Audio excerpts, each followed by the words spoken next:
Shalom Bapak Ibu yang saya kasihi, terima kasih sudah bergabung dengan Menara Doa kita pada pagi hari ini. Biarlah kiranya semua setiap saudara dan saya bisa diberkati dengan firman Tuhan, dengan pujian penyembahan. Mari siapkan hati saudara untuk bisa menghampiri hadirat Tuhan. Mari kita berdoa.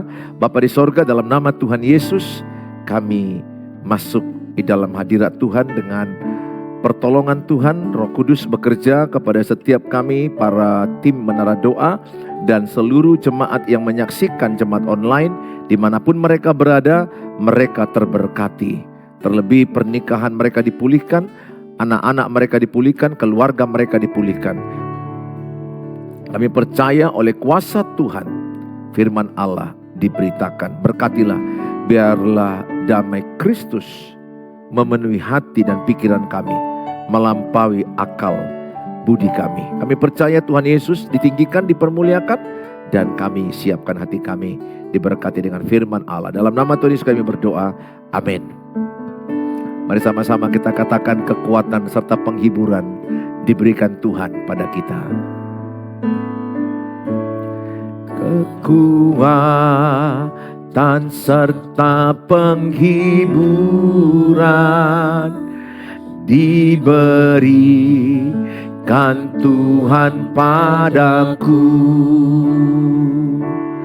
Tiap hari aku dibimbingnya, tiap jam dihibur hatiku,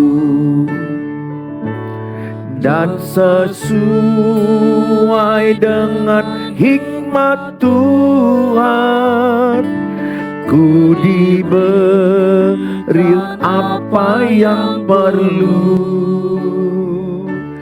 Suka dan derita bergantian, memperkuat imanku. Tiap hari aku dibimbingnya, diberi rahmatnya tiap jam, diangkatnya bila aku jatuh, dihalangnya musuhku kejam. Yang namanya Raja Maha Kuasa, Bapa yang kekal dan abadi, mengimbangi duka dengan suka, dan menghibur yang sedih. Mari sama-sama kita katakan, kekuatan serta penghiburan diberikan Tuhan padaku. Tiap hari aku dibimbingnya, tiap jam dihibur hatiku, dan sesuai dengan hikmat Tuhan, ku diberikan apa yang perlu. Suka dan derita bergantian, memperkuat imanku. Tiap hari aku dibimbingnya, diberi rahmatnya tiap jam, diangkatnya bila aku jatuh, dihalangnya musuhku kejam. Yang namanya Hanya Raja Maha Kuasa, Bapa yang kekal dan abadi, mengimbangi duka dengan suka dan menghibur yang sedih. Yang namanya Raja Maha Kuasa, Bapa yang kekal dan abadi, mengimbangi duka dengan suka dan menghibur yang sedih. Yang namanya Raja Maha Kuasa, Bapa yang kekal dan abadi, mengimbangi duka dengan suka dan menghibur yang sedih. Mengimbangi duka dengan suka dan menghibur yang sedih. Mari dengan iman kita berkata bahwa kekuatan dari Tuhan nyata dalam hidup kita. Memang kita lemah, secara manusia kita bisa lemah menghadapi masalah hidup, sakit penyakit, keuangan, pekerjaan, masalah anak-anak, apapun masalah kita. Kalau kita datang kepada Tuhan, ada kekuatan Tuhan yang memberikan kita semangat dan sukacita. Dengan iman katakan, kuasa-Mu nyata di dalam kelemahanku. Kuasa-Mu nyata di dalam kelemahanku. Kekuatan-Mu menopang seluruh hidupku. Dari mana datang pertolonganku? Hanya Yesus pertolonganku. Kuasa-Mu nyata di dalam kelemahanku. Kekuatan-Mu menopang seluruh hidupku. Dari mana datang pertolonganku? Hanya Yesus pertolonganku. Engkaulah sumber kekuatan hatiku, tempat persembunyianku. Engkau penolong di saat susahku, tempat perlindunganku. Kau menara dan perisai di hidupku. Dengan iman katakan, kuasa-Mu nyata di dalam kelemahanku.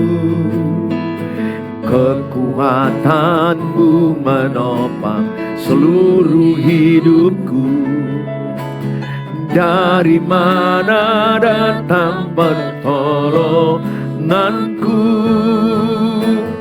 Hanya Yesus pertolonganku.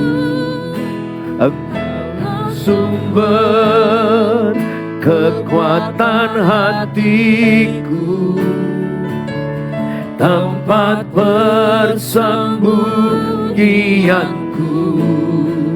Engkau penolong di saat susahku, tempat perlindunganku. Kau menara dan perisai di hidupku.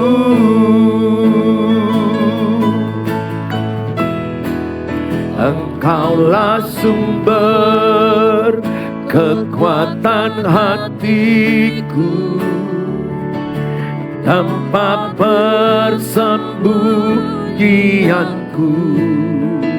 Engkau penolong di saat susahku, tempat perlindunganku. Kau menara dan perisai di hidupku.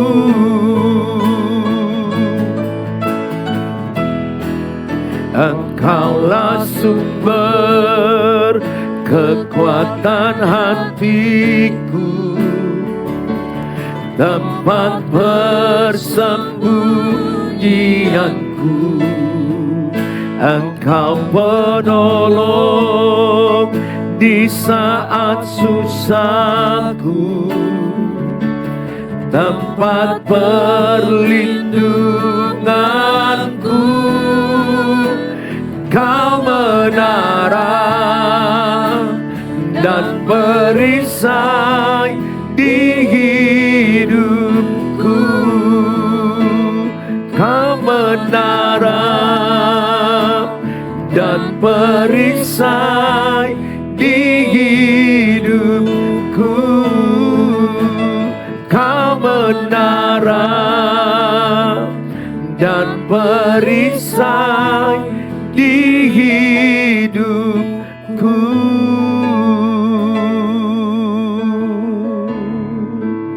Mari sembah Tuhan, mari angkat doa-doamu.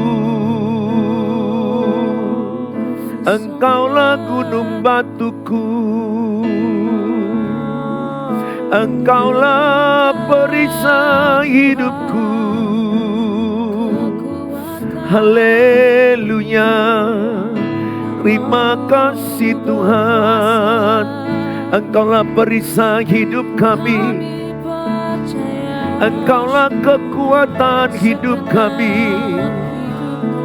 Terima kasih, oh. Kami bersyukur, kami bersyukur. Engkaulah perisai kami, Engkaulah gunung batu kami, perlindungan kami, tempat persembunyian kami. Kami bersandar padamu, kami berserah padamu. Engkaulah kekuatan kami, Engkaulah gunung batu kami, tempat persembunyian kami. Kami aman di dalam-Mu, kami aman di dalam-Mu. Terima kasih Tuhan, kami bersyukur. Terima kasih Yesus, kami bersyukur. Semua karena kasih karunia-Mu. Kami bersyukur, kami bersyukur. Segala pujian, segala hormat bagi-Mu.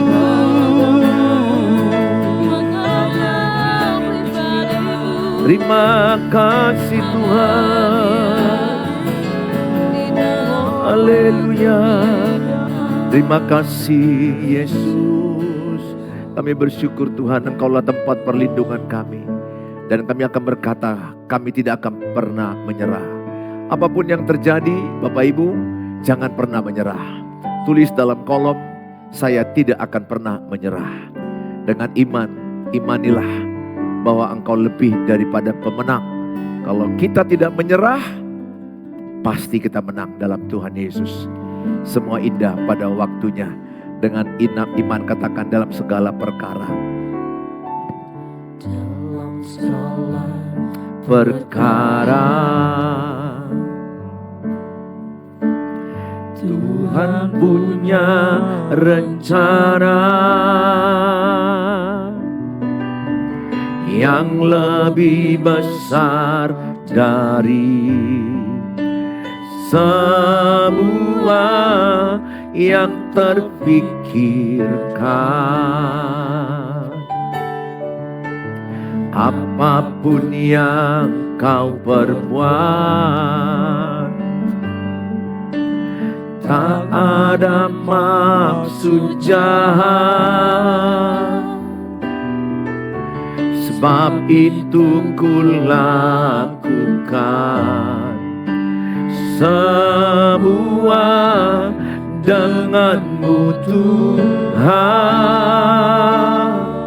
Ku tak akan menyerah pada apapun juga. Sebelum ku coba semua yang ku bisa, tetapi ku berserah kepada kehendak-Mu. Hatiku percaya Tuhan punya rencana.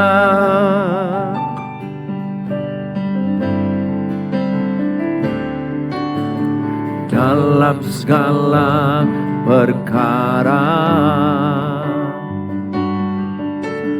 Tuhan punya rencana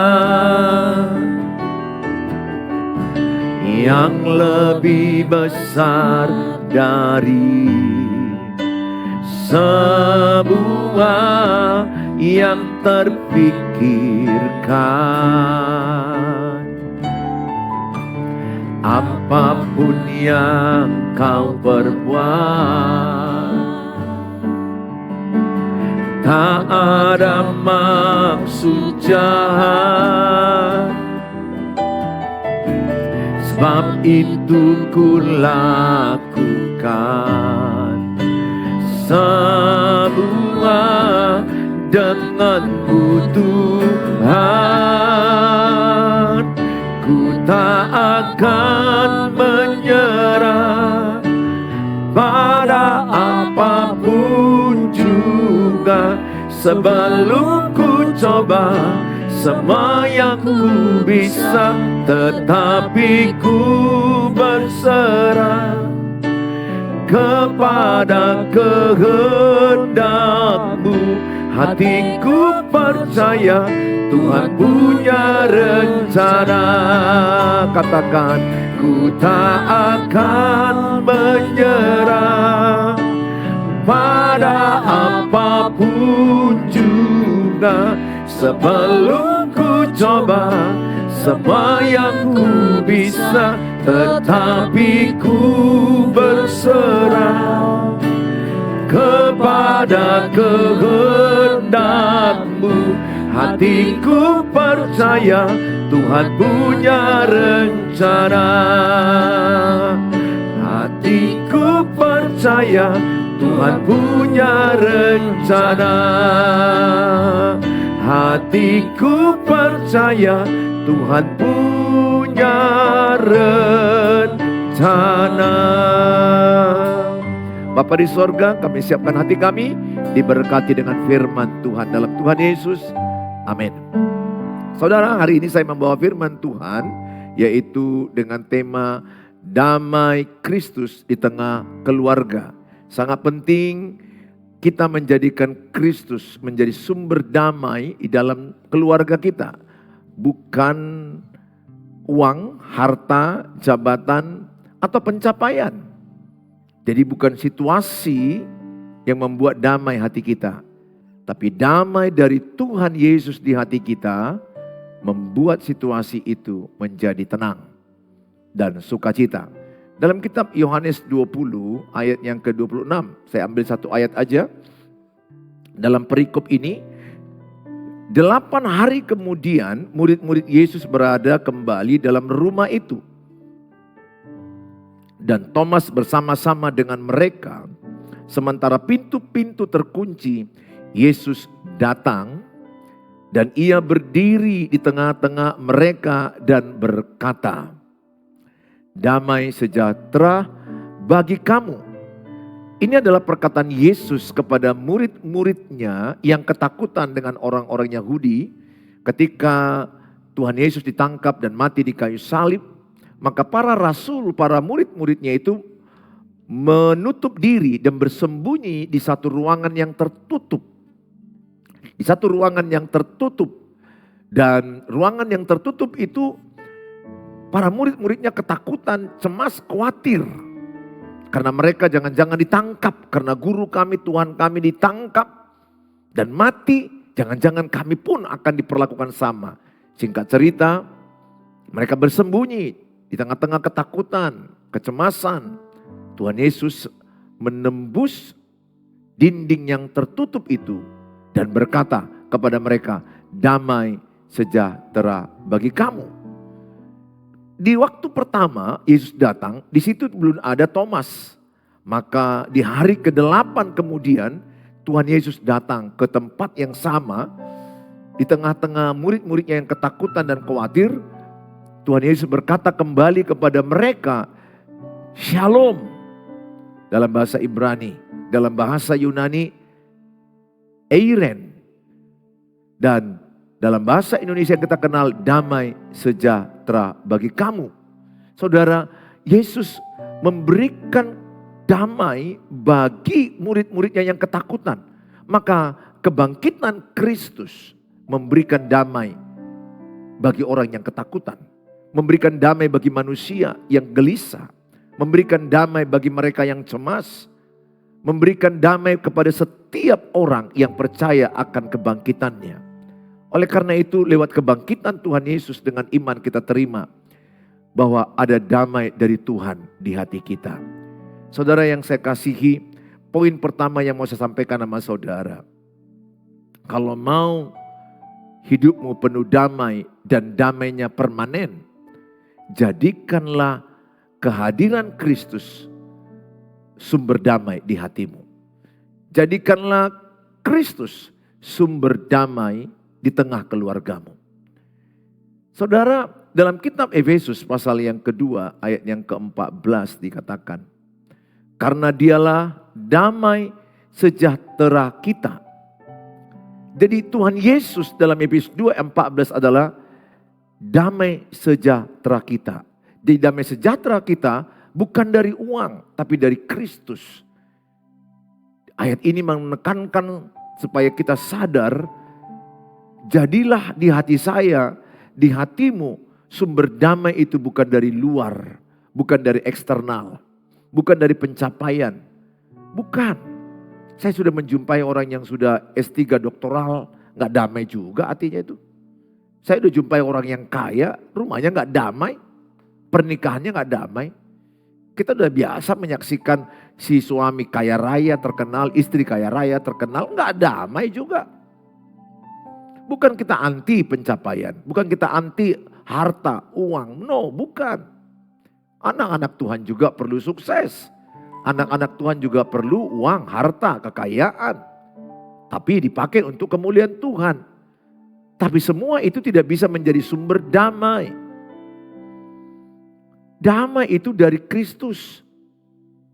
Saya pernah ke Bali sama istri. Tapi di Bali kami mengalami pertengkaran. Pernah terjadi itu.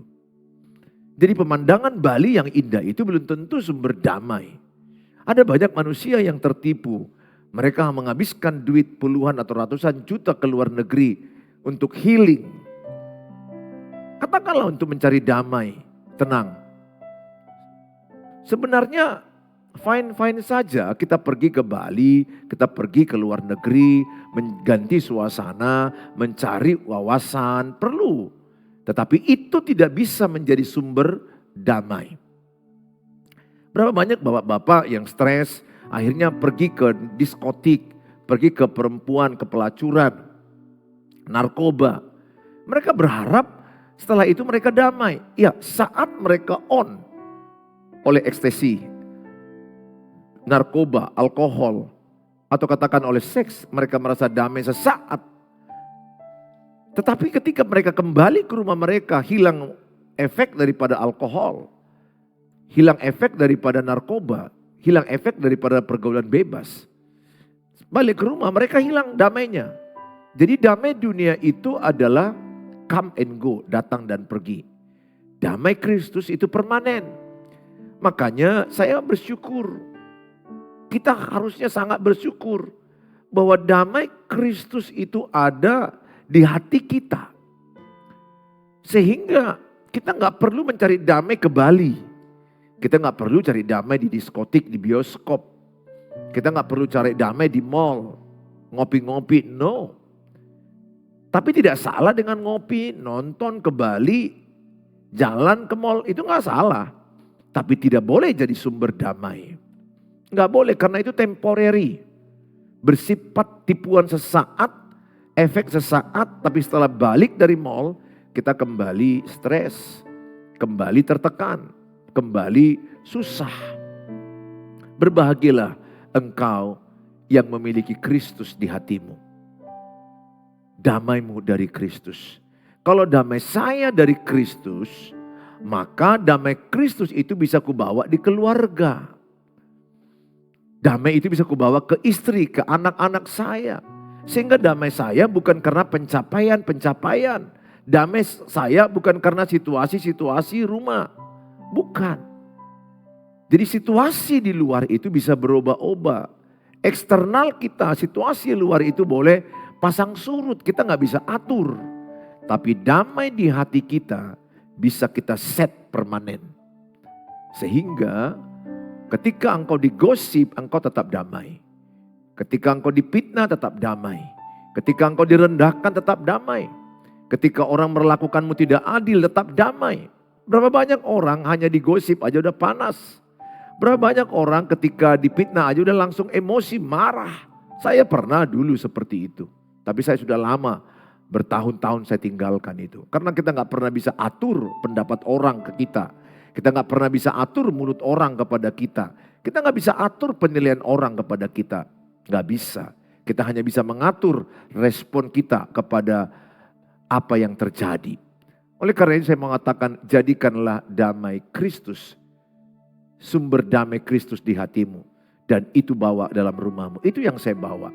Jadi ketika saya masuk ke rumah, saya mendapatkan damai bukan situasi rumah. Bukan dari situasi rumah damai saya. Tapi Kristus itulah menjadi sumber damai saya. Dan hatiku penuh damai, ku bawa ke rumahku. Ku bawa ke rumah mertuaku. Ku bawa ke rumah keluargaku. Ku bawa di tempat kerjaku. Ku bawa di komunitas teman-teman pendetaku. Jadi maka dikatakan Matius 5 ayat 9. Berbahagialah mereka yang membawa damai sejahtera. Karena mereka disebut anak-anak Allah. Jadi ciri anak Allah itu adalah pembawa damai. Karena dalam kitab Yesaya 9 ayat 6 dikatakan bahwa kita memiliki raja damai di hati kita. Telah lahir bagimu seorang penasehat ajaib. Dan dia adalah raja damai. Namanya Yesus Kristus Tuhan. Oleh karena itu berbahagialah kita. Karena damai dari Kristus itu permanen. Apalah artinya kalau damaiku karena aku khotbah di tempat besar. Atau dapat uang yang banyak, terkenal. Atau anak-anakku semuanya mencapai sarjana. Oh damai hatiku, no. Tanpa itu semua damai hatiku. Aku bisa makan pecel sederhana, damai hatiku. Aku bisa makan barang yang mewah, aku makan makanan mewah. Aku bisa damai hatiku, tapi damaiku gak pernah dari itu. Jadi damai kita bukan dari eksternal ke internal. Tapi inside to outside. Dari dalam keluar. Sehingga dimanapun Bapak Ibu berada pembawa damai. Oleh karena itu ibu, kalau bapak di rumah pembawa berantem. Katakan bapak itu suka main perempuan, lari, mabuk, narkoba, kasar. Sebenarnya perbuatan dia tidak bisa mencuri damaimu. Ini penting. Tidak bisa. Betul perbuatannya itu jahat kepada ibu. perbuatannya itu negatif kepada ibu. Tapi damai yang di hati ibu tidak boleh dicuri siapapun. Damai yang di hatiku ini tidak boleh dicuri siapapun. Tidak boleh. Damai di hatiku ini permanen. Tulis dalam kolom, damai yang di hatiku permanen. Karena damai Kristus. Atau tulis saja damai Kristus permanen di hatiku. Tulis dalam kolom. Tulis. Karena apa yang Bapak Ibu tulis itu menjadi poin penting di dalam setiap firman Allah. Damai Kristus permanen di hatiku. Artinya apa? Tidak boleh diambil orang. Tidak boleh dicuri orang. Ibu-ibu lain menggosip ibu, memfitnah ibu. Terserah mereka. Mereka urusan mereka dengan mulut mereka. Dengan lidah mereka. Tapi ibu berespon benar. Karena ibu tidak terganggu dengan apa penilaian mereka. Karena damai Kristus itu sudah ada di hati kita. Permanen. Makanya kemana-mana kita membawa damai itu kepada orang lain. Saya begitu. Situasi rumah saya kan bisa aja anak-anakku temperamennya agak tinggi. Contoh anak-anak saya lagi bad mood ya, lagi tidak enakan perasaan mereka. Bisa aja. Dan pernah terjadi, istri saya juga bisa aja situasinya emosi mungkin lagi kurang stabil, contoh aja. Tapi kalau saya imani, damai di hatiku tidak boleh dicuri siapapun. Tulis dalam kolom, damai di hatiku tidak boleh dicuri siapapun. Atau oleh keadaan apapun. Kalau sudah sampai ke level ini, betapa stabilnya hidupmu, tenang hidupmu. Shalom dalam bahasa Ibrani, eiren dalam bahasa Yunani, eirene, airen. Itu berarti ibu stabil, keluargamu harmonis. Relasimu yang terputus terhubung kembali kepada orang lain. Kan banyak yang beripar relasi terputus, enggak cakapan, enggak enakan dengan mertua, dengan tetangga, dengan pelayan gereja, sesama pendeta pun ada. Tapi kalau ada shalom, ada eiren di hati kita, damai Kristus itu menyembuhkan luka-luka batin di hati kita. Dan luka batin yang di hati kita disembuhkan sehingga kita bisa tersambung kembali relasi dengan orang lain. Banyak relasi yang terputus. Banyak hubungan beripar, hubungan dengan teman sepelayanan. Tidak ada yang sempurna. Yakobus 3 ayat 2 dikatakan, semua manusia banyak berbuat salah. Semua manusia banyak berbuat salah. Roma 3:23 lebih jelas, semua manusia telah berdosa. Artinya gak ada manusia yang sempurna. Manusia akan ada silap, salah, gagal. Tapi karena ada shalom, ada damai dari hati kita yang permanen. Menyembuhkan luka batinku, luka batin Bapak Ibu. Sehingga relasi kita bisa terhubung kembali. Jujur saya pernah terluka dengan perkataan istri. Istri saya pun pernah terluka dengan perkataan saya. Anak-anak saya pernah terluka dengan perkataan saya. Perkataan mereka juga pernah melukai saya. Tetapi shalom, damai Tuhan membalut luka kami sehingga terhubung kembali yang pernah terluka itu. Ada banyak orang yang berkeluarga, damai mereka hilang dan mereka tidak lagi cakapan. Pesta pun gak bisa lagi kumpul sama, jumpa pun gak enakan, kaku, drama-dramaan, topeng-topengan. Tapi di hati penuh dengan kebencian, tapi ucapannya shalom, di hatinya banyak gak enakan. Ya, maka dikatakan Roma 12 ayat 9, kasih itu tidak berpura-pura. Oleh karena saya mengatakan sama saudara, keluarga yang damai itu akan menjadi keluarga kesaksian. Maka Mazmur 133 ayat 1 dikatakan, sungguh alangkah baiknya dan indahnya apabila saudara hidup rukun damai. Apabila suami istri rukun damai, ayah ibu dan anak-anak rukun damai, beripar rukun damai, dengan keluarga mertua rukun damai, bertetangga rukun damai, di tempat kerja rukun damai, di dalam gereja, komunitas STM rukun damai. Iblis banyak mencuri kedamaian manusia. Iblis banyak membohongi kedamaian manusia. Sehingga manusia mencari damai ke alkohol, ke narkoba, ke seks. Ke tempat jalan-jalan yang menghabiskan harta yang banyak. Ke gunung tinggi mereka cari damai, mereka tidak dapat damai yang permanen. Ke lembah, mereka tidak dapat damai yang permanen. Ke laut, mereka tidak dapat damai permanen. Saya hanya mau katakan dalam Kristus ada damai permanen. Dan kalau rumah tanggamu damai, maka rumah tanggamu jadi kesaksian. Berusahalah hidup damai lewat doa-doamu, lewat pengetahuanmu, tingkatkan pengetahuanmu tentang Alkitab, baca buku-buku, dan perbuatan baik kepada saudaramu. Berkatilah yang menyakitimu, berkatilah orang yang melukaimu, berkatilah orang yang mengecewakanmu. Saya percaya kalau saudara merasakan tayangan ini menjadi berkat bagi saudara, saya percaya saudara juga mau men-share link YouTube ini kepada banyak orang lain yang tertipu mencari damai dari jabatan, dari harta, dari pencapaian. Kasihan mereka. Saya lagi banyak menangani orang-orang yang bermasalah dengan kedamaian dalam pernikahan, gak ada lagi damai. Bahkan suaminya letih melihat istrinya, istrinya letih melihat suaminya. Mertua letih lihat menantu, menantu letih lihat mertua. Edanya letih melihat edanya, beripar mereka saling letih. Saudara, itu adalah tipuan daya iblis, tipu daya iblis. Iblis adalah bapa segala pendusta. Yohanes 8 ayat 44. Maka datanglah kepada Tuhan Yesus. Saya percaya Tuhan Yesus membuat keluarga kita menjadi penuh rukun damai. Saya bersyukur kepada Tuhan Yesus. Saya pernah melewati lembah kekelaman dalam pernikahan, berantem cekcok. Tapi saya sekarang belajar dari Alkitab. Saya belajar dari Tuhan Yesus. Sejak kumatikan egoisku, kubuang kesombonganku. Dan aku belajar rendah hati.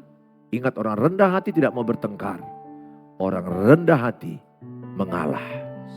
Orang rendah hati tidak mau bertengkar. Saya mengimani diri saya rendah hati. Saya berdoa supaya Tuhan jadikan saya rendah hati. Dan saya mau mengalah demi perdamaian. Saudara yang saya kasih dalam nama Tuhan Yesus, mari kita datang kepada Tuhan. Kalau dalam ada pergumulanmu, tulis dalam kolom-kolom sehingga kami bisa mendoakannya. Dari Medan, GBI Pelita 4 Medan, kami mendoakan saudara supaya saudara memiliki rumah tangga rukun damai, pernikahan rukun damai, anak-anakmu rukun damai, sebab kesanalah Allah memerintahkan berkat-berkat kehidupan. Berkat kehidupan diberikan Tuhan kepada rumah tangga rukun damai. Tuhan Yesus memberkati kita. Mari kita berdoa. Bapa di sorga, dalam nama Tuhan Yesus, setiap keluarga yang menyaksikan tayangan ini, berkatilah Tuhan. Biarlah mereka menjadi pasangan suami istri yang rukun damai. Anak-anak mereka rukun damai. Seisi rumah mereka mengalami rukun damai dari Tuhan. Sadarkan kami Tuhan lewat firman Allah Efesus 2:14 bahwa Kristus adalah damai sejahtera kami. Damai sejahtera kami bukan berasal dari dunia, bukan dari uang, bukan dari pencapaian, tapi berasal dari Tuhan Yesus. Damai yang di hati kami permanen, sehingga damai itu kami bawa di keluarga kami, dimanapun kami berada, karena kami adalah anak Allah. Biarlah setiap keluarga bisa saling mengampuni, saling mengasihi. Dan setiap anggota keluarga saling membawa damai dalam keluarga. Sebab itulah yang paling baik, yang paling indah di hadapan Tuhan. Dan kesanalah Allah memerintahkan berkat kehidupan. Dan keluarga yang rukun damai menjadi kesaksian bagi dunia ini. Mereka menjadi terang dan garam dunia. Sehingga banyak orang terberkati lewat pernikahan mereka, lewat keluarga mereka, lewat pribadi mereka yang penuh dengan kedamaian. Terima kasih Tuhan. Berkati mereka yang sakit, sakit apapun mereka yang saat ini lagi mungkin menonton tayangan ini. Dalam nama Tuhan Yesus, Tuhan menyembuhkan engkau, Tuhan menyembuhkan engkau, Tuhan mengurapi engkau, dan terimalah mujizat kesembuhan. Sembuhlah dalam nama Yesus. Berkatilah mereka yang letih dalam keuangan, masalah pekerjaan, usaha mereka yang mungkin dalam titik terendah. Atau ada orang yang mencari pekerjaan, hamba-Mu berdoa dalam nama Tuhan Yesus. Pulihkan pekerjaan mereka, pulihkan keuangan mereka. Beri mereka hikmat bekerja keras, mengelola keuangan, mengelola pekerjaan mereka. Kami serahkan dalam tangan-Mu Tuhan. Hamba-Mu berdoa bagi mereka yang sedang mencari jodoh, atau mereka lagi mau rindu punya keturunan, atau mereka sedang menjual pertapakan tanah untuk usaha mereka. Hamba-Mu berdoa dalam nama Tuhan Yesus. Berkatilah mereka. Kami serahkan mereka dalam tangan-Mu. Terima kasih Bapa, dalam nama Tuhan Yesus Kristus kami berdoa. Mari kita ucapkan doa Bapa kami. Bapa kami yang di sorga, dikuduskanlah nama-Mu, datanglah kerajaan-Mu, jadilah kehendak-Mu di bumi seperti di sorga. Berikanlah kami pada hari ini makanan kami yang secukupnya, dan ampunilah kami akan kesalahan kami, seperti kami juga mengampuni orang bersalah pada kami. Dan janganlah bawa kami ke dalam pencobaan, tapi lepaskanlah kami daripada yang jahat, karena Engkau yang punya kerajaan dan kuasa dan kemuliaan sampai selama-lamanya. Amin. Bawalah berkat damai sejahtera dari Allah Bapa, cinta kasih sempurna dari Tuhan Yesus, penyertaan oleh Roh Kudus menyertai kita yang percaya. Sama-sama katakan amin. Amin. Sampai jumpa di waktu yang akan datang. Tuhan Yesus memberkati kita. Shalom.